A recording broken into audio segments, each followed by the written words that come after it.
So I have got a fascinating guest on the show today, a guest that I have gotten a chance to know a little bit better over the past weeks, and I am excited to have him on. Tony Jalan, welcome to the show. Well, thank you, Candace. It's great to be here. Yeah, I always find it funny how people like come into your lives. You know what I mean? Like things you don't even realize. And I don't even remember if it was the post, I don't remember how we got connected. The post that I had on LinkedIn or something, but I just remember we were in like a coffee chat. And then that one ask that you had, I wanted to do some content collaboration anyway. And you're like, hey, I've got something. Jump on this roller coaster for the next 4 weeks. And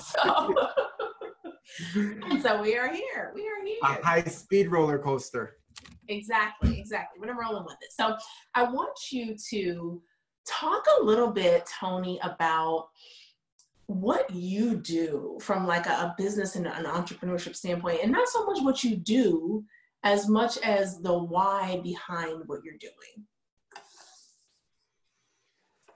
Isn't it interesting, like when you meet people, a lot of times we all go, what do you do? Because we want to put everyone like in this box, so to speak. Mm-hmm. So when you share it with people, like I also used to say to people, when they ask me that question, what do you do? I used to say, I tame wild tigers. But now I've realized not to say that anymore because of that tiger show or something like that.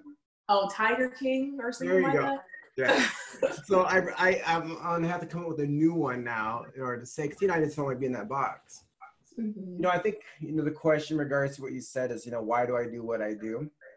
Is because I get emotional juice from when I see someone gets that light bulb, like, oh wow, I can do this, right? Mm-hmm. Or I'm on the right path. And so part of me, what I do and why I do it is to just really inspire people to like, hey, you know what, you can do things. You don't have to have this governor on you and that limits you to achieve what you want to achieve. Now, yes, is it going to be scary? Yeah, of course it's going to be, but yeah, that's the thing that gives me juice. Is helping people really achieve their goals and connecting with other people that can help them achieve their goals. Mm-hmm. Now, how did you get to where you are right now and helping people? I mean, is this something that you always knew you wanted to do, helping people get to their goals, or you're kind of like, yeah, you know what, but I need to step this up a little bit, so I want to do it in this way? So how did I arrive to this point? I think it's because how I grew up. I saw my parents helping people all the time. And it wasn't until it was interesting. I used to do speech in school. And for some reason, I started coaching some of my speech mates. And I got juice from it. And it's like, when I would see them succeed, it got me like more juice. Like, man, like, oh, and like I would celebrate in their victories and in their losses. I think probably because I've seen people invest so much time in me. So I think, how did I get to where I'm at is that one is I had this motivation to do more, right? I mean, growing up with little means, I just felt like I can do more. I just didn't know what that more was. And I started meeting people that were successful in business, and they took me underneath their wing and just shared different thoughts with me and ideas with me and things that I didn't want to hear, but was the truth. And so I think it's sort of why I got to where I'm at right now today. I think that's one thing that you and I share, this whole idea. And by the way, I feel like I'm going to start using that phrase. I just get juice. Just get juice from it. I don't know what it is. Just get juice from it. But I think we share in that need. I wouldn't even call it a need. Maybe there's a little bit of need, but the excitement to watch others win. Right. You know what I mean? And just like see, like that's a very real thing that is just super, super gratifying. Yeah. So now tell me about, as you think about what you're doing from a coaching perspective and in your business in that route, talk a little bit about what it feels like, either the burdens or the joys, whichever side you want to be on, to deal with running a business and dealing with a day job and dealing with having a family, all those pieces together.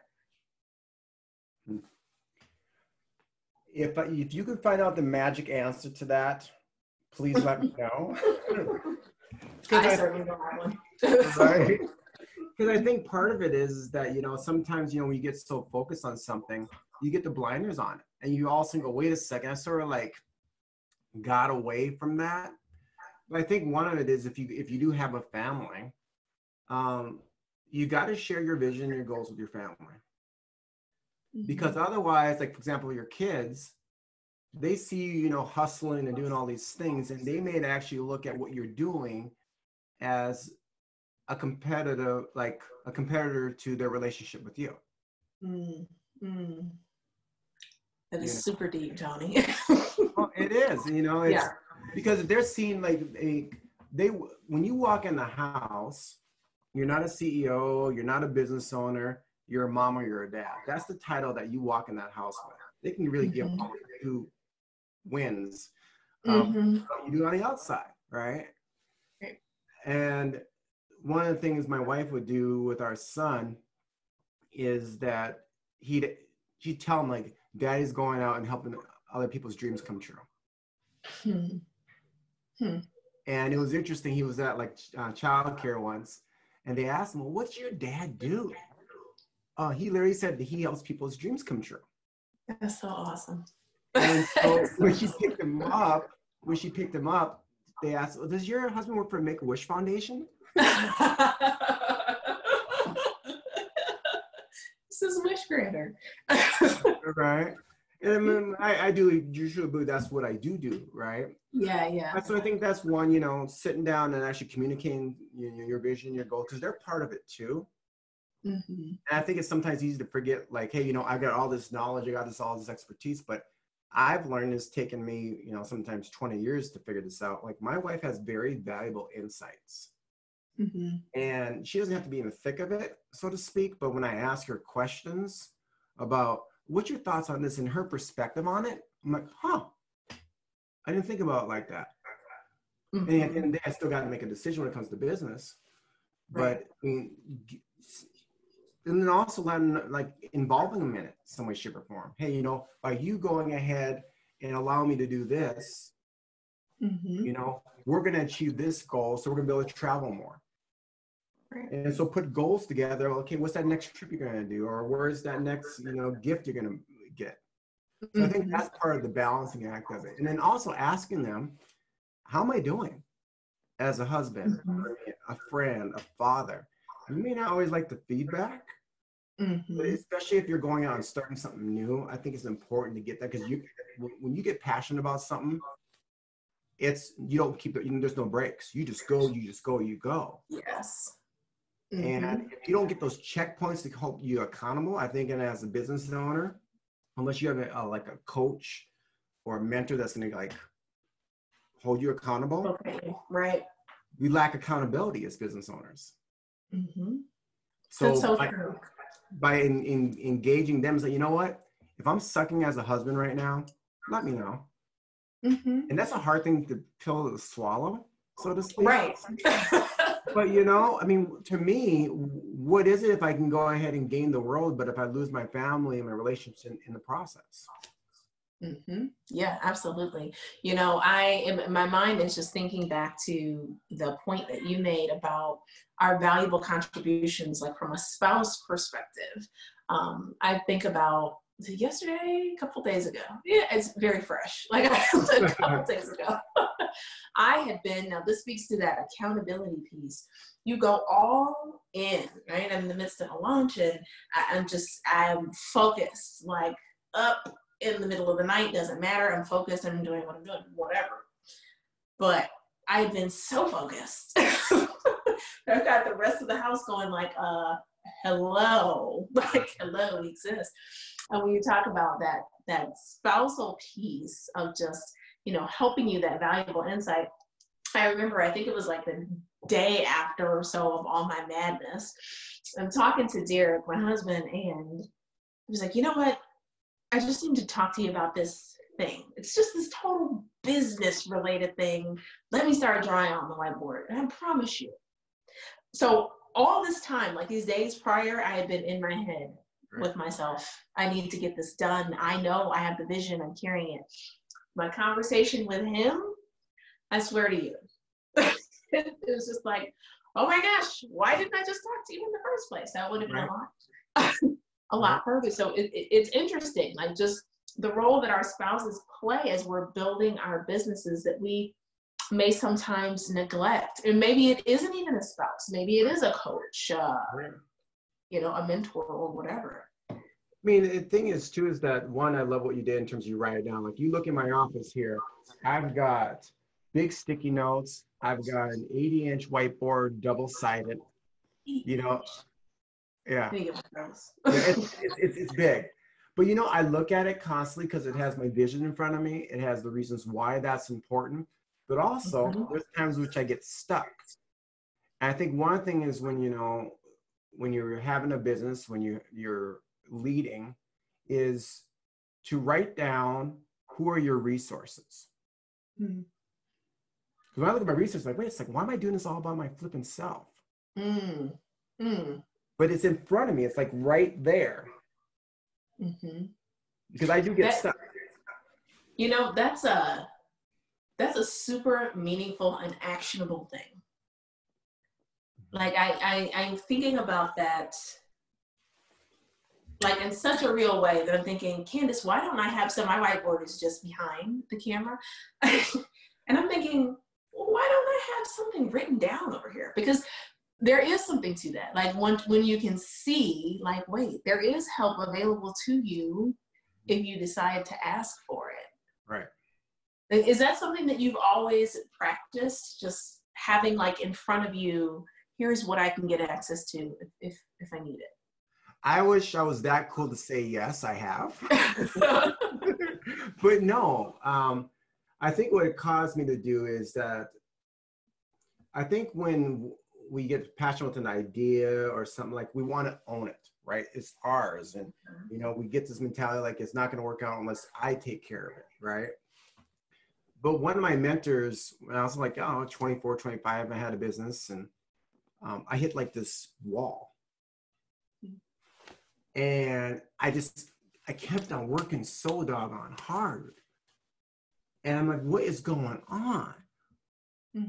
He goes, well, do you really want to know the truth? I'm like, well, sure. He's like, you need to include others in your dreams and your vision. It's not about you. Yep. I'm like, that doesn't make any sense. Like, it's mine. I'm like, no, Tony, you don't understand. You know, you work with all these different people in business. Why aren't you leveraging the gifts that they've been given? I mean, if they're already bought into it. True leaders. Right? And I'm like, I don't know. And so it was interesting then, and I'll still never forget that. In my office at that time, I had a whiteboard and I literally mapped out my team. And you know what the interesting thing is? I didn't even have them yet. Powerful. And that, it was crazy. A year later, that team, those circles were filled in. You know? But I realized though, is that if you don't keep it in front of you, you can get lost in the everyday things. And you know, you and I've talked about this, is that it's true that because things are going to happen in business, whether you like it or not, it's part of the journey, right? But those distractions can lead to destruction. Yes. Unless you keep it in front of you. Those distractions, who was I? Maybe that was you. I was like, where did I hear that recently? The distractions will kill you, or something like that. Was that you? Yeah. We talked about the other day. Yes. I just remember thinking, oh my gosh. And part of that, oh my gosh, is because I've been there. I know what that's like to either, from an entrepreneur standpoint, right? Because we are, oh my gosh, ambitious. We see all the opportunity in the world, like limitless. Right. So easy to be distracted there. You know, so easy to be distracted with little things that may pull you down for a day or a few hours or something like that. In fact, I should write that on my board, that distractions will kill you. That will.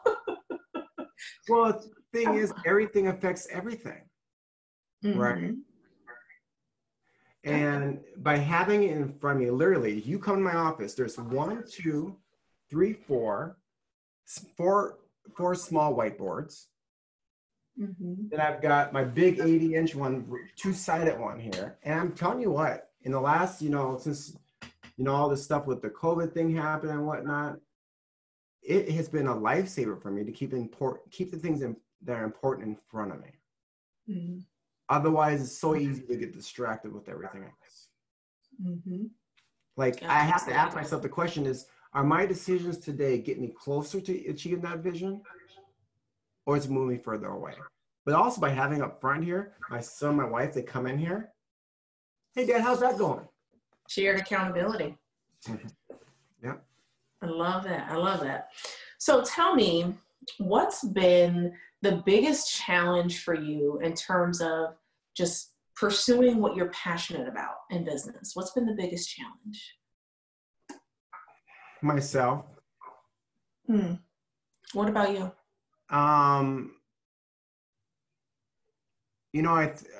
What it is my own insecurities of thinking that I'm not good enough to do it, thinking that, well, by doing this, what cost will come with it? I mean, where we've gone as a family, for example, we went from living in a 400 square foot apartment, $120,000 of the debt, 6 months away from bankruptcy. Then all of a sudden, through thankfulness for the career I've had in my professional world, was able to bring my wife home from work, right? Still run it like a business. And so it's that fear of I don't want to ever go back in that place again. So then you may not are you going to sacrifice the great life for the good life?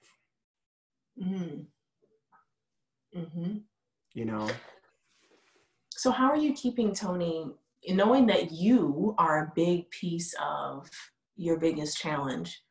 How do you keep that in check? How do you keep you out of the picture, but in the picture all at the same time?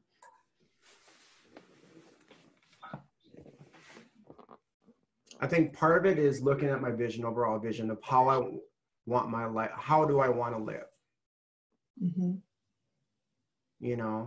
I also think about by not living up to what I feel is my gifts,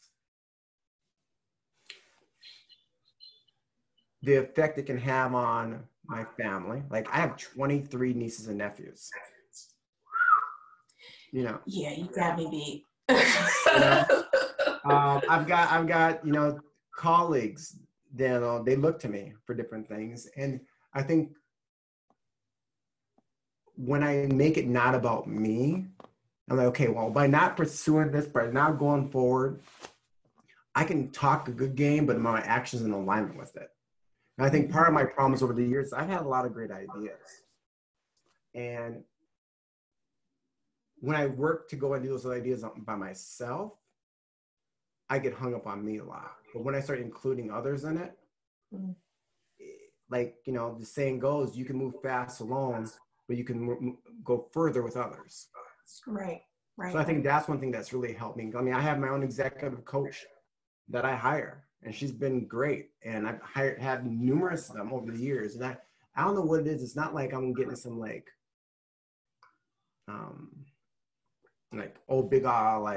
big ideas, someone, because they're asking me good questions. It's just that other voice that says, you know what, you can do it. Because I think in life, we really comes down to us always asking 2 questions of ourselves: am I enough, and am I loved? You don't want to.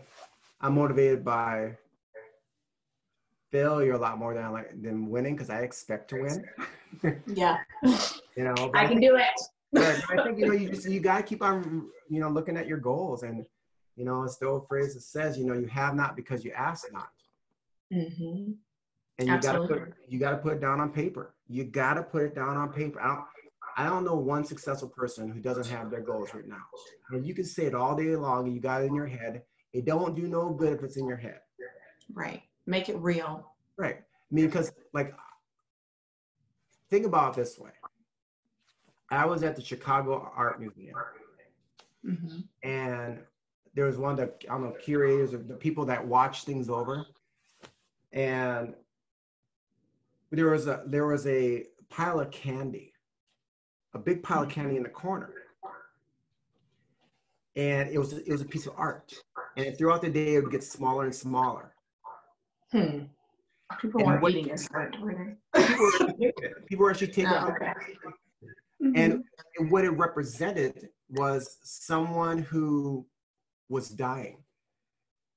And I go, wow, that's pretty interesting. She goes, yeah. And she said this to me, and we had a little bit of a conversation prior. She goes, you know, what's your name again? I go, Tony. She goes, Tony, what do you think is the most valuable piece of land on this earth? Like, I don't know. I mean, I'm thinking philosophical in my head, or I don't know, you know. She goes, a graveyard. I'm like, a graveyard. She goes, because there lies thousands and millions of dreams never acted on. Wow. Wow. That's true, though. That's so true. And the reason why I feel it's so important to write goals down and dreams down, like tomorrow's not promised for me. But I know I have a family that knows my vision and my goals. And sort of like when my dad, growing up, he didn't know how to read or write, but he always wanted a boat. He always wanted this boat. He loved to fish. That was always his thing. That's the reason why he never got a boat. But he constantly always would talk about, I want to get a boat. I'm going to get a boat. And he constantly talked about it. Well, the reason why I have a boat in my driveway is because my dad wanted a boat. Carrying out his dream.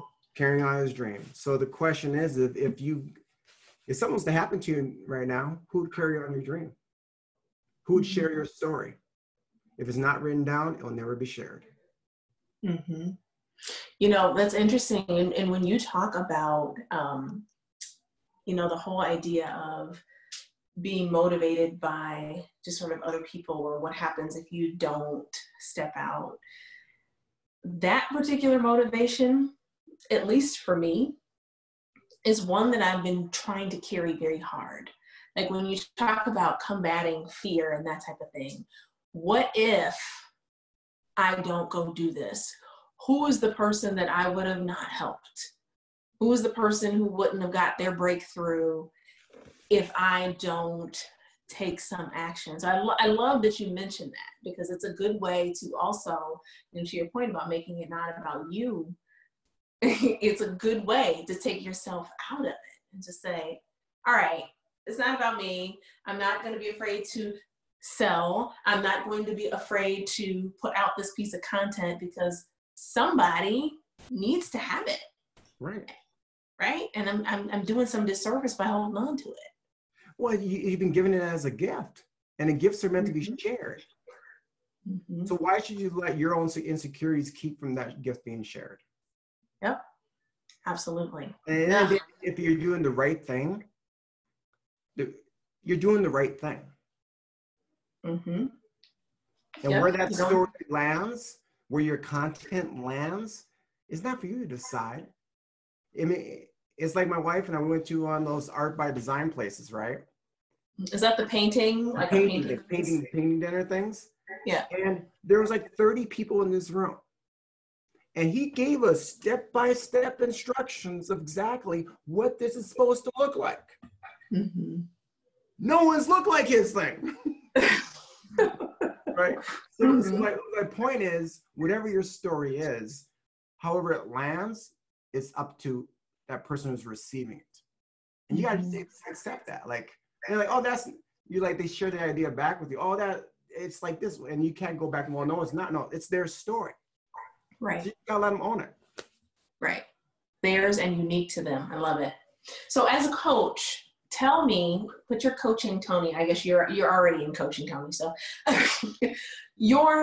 what would be your top 3 pieces of advice to someone who wants to win, be more, do more, have their breakthrough? Top 3 things.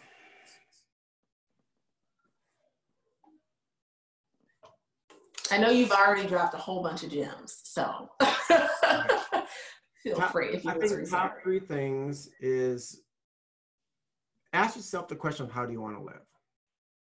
Hmm. Not what you want to do, but how do you want to live? Okay. And the second thing is why? Like, what are the reasons for that? Because if the reasons aren't strong enough, when crap hits the fan, you'll go ahead and drop that baton and say, it wasn't worth that. Right. Tried it. Done. Then write out the how. I think it's all comes down to the order in which you ask the questions. Like life is like a combination. And you can have all the right numbers, but if you don't put them in the right order, you're not going to unlock it. So I think that's one. So write it out. Number 2, find a mentor or coach. And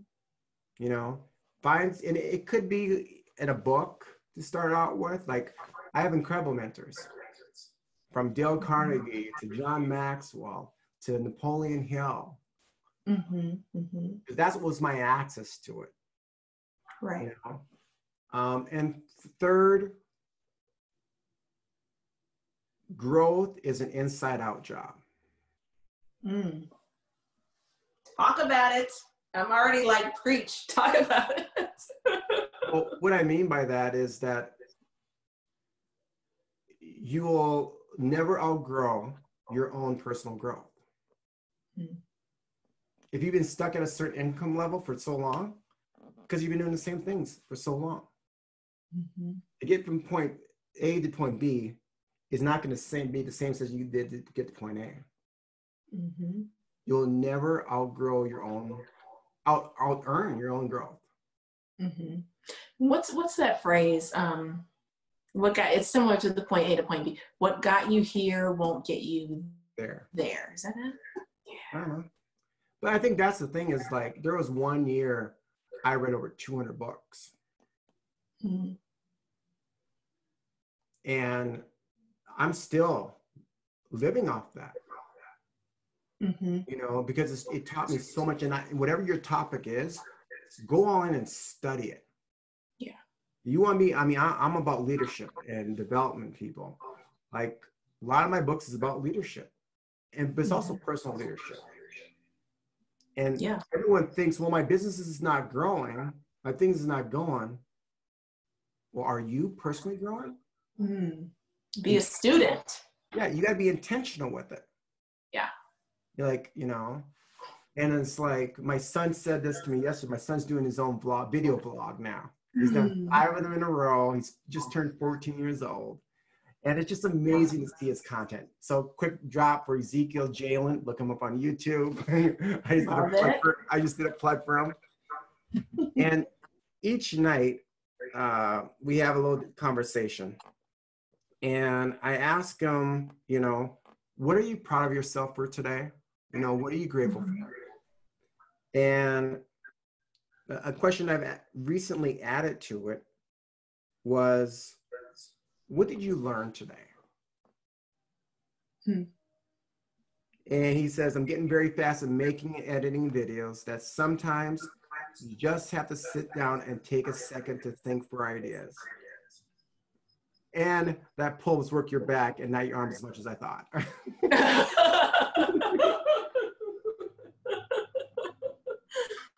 That is too cute. I see his edits and I see his videos starting to evolve because, he goes, I want to get to 1 million subscribers. Well, in last year when we were talking, for his whole life, I hadn't really knew what he was going to be. Like, you ask a kid, what do you want to be, right? And he's like, didn't really know. He goes, last year, I want to be a multimillionaire. And I go, why? He goes, so I can take care of my family. I go, okay, well, if you want to do that, are you willing to do what it takes to get there? Right. He's like, yeah, good, great. Every month, practically every month, he's got to read a book and give a book report on it. Nice. Oh, you're giving him some serious homework. Are you checking this book report?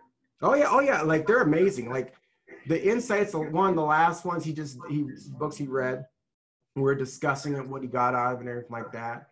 And I shared this with you. He goes, I learned that goals, others can stop you, but a mission, no one can stop you.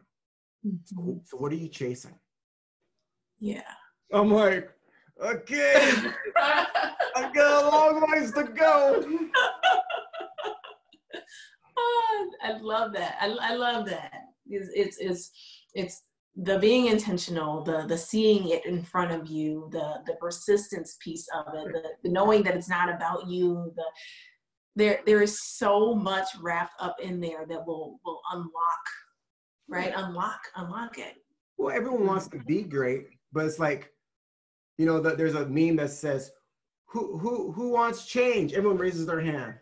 Next one is, who's willing to change? No one raises their hand. I know. Right? I mean, if you want to be great at something, you got to do what the greats do in order to get it. You can't have the prize without the work. Right. And I know it's sometimes people go like, I'm tired. I'm like, yeah, hell yeah, you're gonna get tired along the way. If you don't wake up one day or another being an entrepreneur, thinking, why the hell am I doing this? I'm nuts, I'm crazy, then you're not an entrepreneur. Mm-hmm. But I learned this phrase too. There's a difference between entrepreneurs and business owners. Mm-hmm. There's a lot of business owners that are not entrepreneurs. That is very true. Because the definition of an entrepreneur is someone who solves problems. Mm-hmm. So you can be you can be an entrepreneur in your workplace, in your communities, and also in your business. Mm-hmm. And if people are at where they're at in terms of their goals, I always say, you know what, more power to you. If you're happy where you're at, that's great. But you're either moving forward or you're moving backward. There's no in between. Mm-hmm. So the question you got to ask yourself, am I moving forward today? Or did I move backwards today? Mm-hmm. It all comes down to asking good questions of yourself, because that's how you progress. Right. Well, you've given us some good questions, Tony. Like really, and like those folks who are listening and watching don't know the half when I say Tony has given us some good questions. Just this whole 4-week magical ride has been filled with questions that we've been on here. But one question for you before you go. Are you an Audible guy or a physical book guy? Depends on the book. So I make a mission actually to listen to at least 30 minutes of audio every day. Okay. A podcast or a book. And my goal is to read 15 to 30 minutes every day as well. Okay. So like some books, totally game on if the author's reading it. But like there's one book like by David Goggins, and the audiobook is good. I don't know if you know what David Goggins is, just look him up. Mm-hmm. I have to read the book because the author's reading it. And I'm like, and David Goggins is a bad man. And that author does not sound like a bad man. You're destroying my reality. Right. Well said. I love it. Well, Tony, if people listening and watching want to hear more from you and get connected with you, how can they do that? There's all sorts of ways. Smoke signals work. Works. They can go ahead and check me out on LinkedIn. I am on LinkedIn as well. That's my, you'll see a lot of different things on there, but my focus is leadership on that. You can go ahead and just email me. It's really simple. You can email me at Tony Jalan, or Tony@TonyJalan.com. Okay. Pretty simple. But, I got to mention this, Candace. When you and I met, I felt like a kindred spirit there with you, right? Yeah. And the last 4 weeks, you jumped on a roller coaster that I didn't even know what kind of turns and twists it's going to be, but you trusted along the way, and you brought me a lot of value in terms of, your thoughtful questions and how you've been showing up and how you've been, like the questions you ask, you embodied the question asking. It really pushed me to be better and grow as a leader too. And I think sometimes people can forget that, you know, the importance of the people you surround yourself with. So I am grateful for you and I appreciate you. And thank you for reaching out to my wife as well. Yes. Encouraging her light. It's been just phenomenal. Did she tell you, like, she had me in tears? Like, I don't even know what. Maybe she didn't tell you all of that. But it is, first off, I am honored that you even asked that I be a part of this 4-week wild ride adventure. And for those of you listening who are like, well, what do they keep talking about when they talk about this 4 weeks? There is a rare leader conversations group that Tony put together just to help people in thinking about, you know, their own resourcefulness and adaptability and resilience and engagement and how they show up both for themselves and for others. And so that's what we're referring to here, some conversations.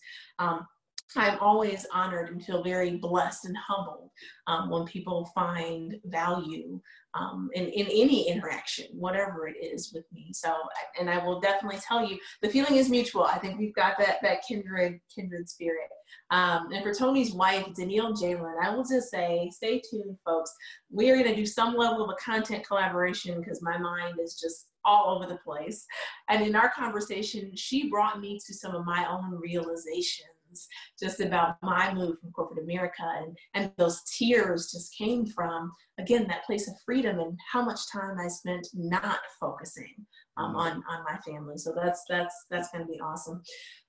Listeners and watchers, I will make sure that we have in the show notes on CandiceSpears.com access to what Tony mentioned, so his LinkedIn profile, all that good stuff. So you can be sure to grab the links from there if you missed it here.